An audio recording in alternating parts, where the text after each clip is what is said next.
2022 world কাপে যখন আমি টি-20 ওয়ার্ল্ড কাপে যখন আমি ছিলাম না, আই ফেল ব্যাড। আমার কাছে মনে হয়েছিল প্রবাবলি আমি টিমে থাকতে পারতাম। আমাদের মানুষ অনেক আবেগপ্রবণ, অনেক ফিলিংস নিয়ে ওনারা খেলা দেখে, ওনারা চায় আমরা ভালো করি। সাপোর্ট আস ইনশাল্লাহ, will try to do everything we can. MS ধোনির খেলা খুব ভালো লাগে। আই রিয়েলি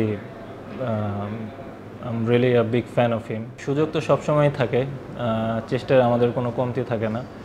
ইনশাল্লাহ হয়তো এবার আমরা ভালো কিছু করব।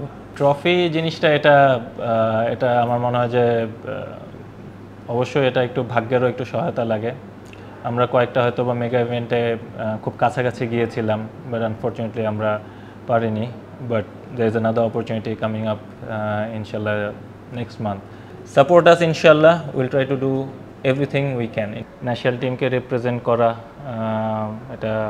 সেটা সিরিজ হোক, কোনো মেগা ইভেন্ট হোক, সবসময় স্পেশাল। যখন জার্সিটা পরি বা জার্সিটা নতুন জার্সি পাই, it always feel really good. Struggle তো আলহামদুলিল্লাহ থ্রু আউট মাই ক্যারিয়ার কম বেশি ছিল। আমি সবসময়ই আল্লাহর উপর বিশ্বাস করি, আল্লাহর কাছেই সবসময় আমার যা কিছু বলার আমি বলি, এবং আমি সবসময় বিশ্বাস করি আল্লাহ হচ্ছে বেস্ট প্ল্যানার। এবং আমার ভালো সময় খারাপ সময় সব কিছুরই একটা শিক্ষণীয় বিষয় থাকে, এটাই আমি বিশ্বাস করি। এবং আলহামদুলিল্লাহ, হ্যাঁ, 2022 ওয়ার্ল্ড কাপে যখন আমি টি-20 ওয়ার্ল্ড কাপে যখন আমি ছিলাম না, আই ফেল ব্যাড। আমার কাছে মনে হয়েছিল প্রবাবলি আমি টিমে থাকতে পারতাম, বাট এনিহাউ হয়নি। এবং ওটার জন্য আমার কোনো হার্ট ফিলিংসও নেই। আমি সবসময় আলহামদুলিল্লাহ, আমি সবসময় যেটা বলি যে টিমের জন্য যতটুকু আমি করতে পারি, আমার প্রেজেন্স দিয়ে হোক বা আমার পারফরমেন্স দিয়ে হোক, আমার এক্সপিরিয়েন্স দিয়ে হোক, আমি আমার সর্বোচ্চটাই সবসময় আমি নিংড়ে দিই। ওইরকম প্ল্যান করে তো আর এত কিছু হয় না।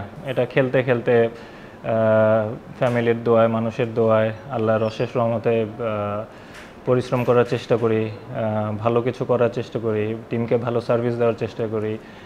আমাদের মানুষ অনেক আবেগপ্রবণ, অনেক ফিলিংস নিয়ে ওনারা খেলা দেখে, ওনারা চায় আমরা ভালো করি।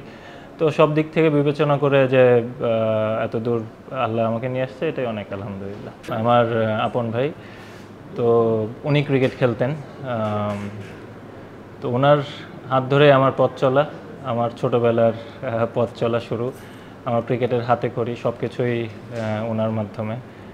ভাইয়াই সবসময় আমার অনুপ্রেরণা ছিল। দেন লেটার অন সাইদ আনোয়ারের খেলা খুব ভালো লাগতো যখন আস্তে আস্তে খেলা বুঝতে শুরু করেছি। MS ধোনির খেলা খুব ভালো লাগে। I really I am really a big fan of him, to be honest. ওনার টেম্পারমেন্ট, ওনার কামনেস, অনেক কিছু শেখার বিষয় আছে, তো এই জিনিসগুলো আমার ভালো লাগে। আমার ভালো সময় খারাপ সময় সবসময় আমার পাশে থাকে এবং আমাকে সাপোর্ট করে। আমার বাচ্চারাও আমাকে অনেক ভালোবাসে আলহামদুলিল্লাহ। সবার বাচ্চারাই সবার প্যারেন্টসকে অনেক ভালোবাসে অবভিয়াসলি, বাট স্পেশালি আমার বড় ছেলে এখনও কিছুটা হলেও খেলা বোঝে, তো সে সবসময় চায় আমি 6 মারি। 6 মারলে সে খুশি হয়। তো আলহামদুলিল্লাহ, family life has been really good আলহামদুলিল্লাহ। আমার লাইফ পার্টনারও, she is very supporting. He is a very good leader, he is a very good captain. ওর গেম সেন্স খুব ভালো, গেম অ্যাওয়ারনেস খুব ভালো, but we all need to give him time. ও recently captain হিসেবে appointed হয়েছে, we need to give him time এবং see how he does ইনশাল্লাহ। এবং আই হোপ ওর যে লিডারশিপ কোয়ালিটি আছে ইনশাল্লাহ বাংলাদেশের জন্য ভালো করবে। নামের পাশে আমি কখনো আমার নাম নিয়ে কখনো চিন্তা করি নাই। ইন্ডিভিজুয়াল গোল নিয়ে আমি খুব একটা চিন্তা করি না। টিমের গোল যদি অ্যাচিভ হয় ওটাতে অনেক খুশি ইনশাল্লাহ। টি-20 cricket it's hard to say. এটা পার্টিকুলার ডেতে যে কোনো একটা টিমের গেম হতে পারে। আমাদের যেরকম প্রিপারেশন আলহামদুলিল্লাহ we have been doing well. Let's see, it all depends on how we start, and if we start well inshallah we're gonna go far inshallah.